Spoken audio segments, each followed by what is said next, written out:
পৃথিবীর 3টা মসজিদ ছাড়া আর কোন মসজিদে সফর করা জায়েজ? তার প্রথম হলো মসজিদুল আকসা। এই মসজিদুল আকসার ভেতরে 1 রাকাত নামাজ পড়লে 500 রাকাতের সওয়াব দেয় কে?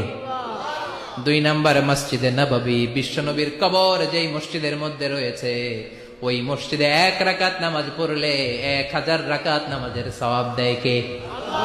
3 নাম্বার মসজিদুল হারাম, যেই মসজিদুল হারামের মাঝখানে আল্লাহর ঘর রয়েছে, ওই ঘরে 1 রাকাত নামাজ পড়লে 1 লক্ষ রাকাতের সওয়াব আমল নামায় দিবে কে?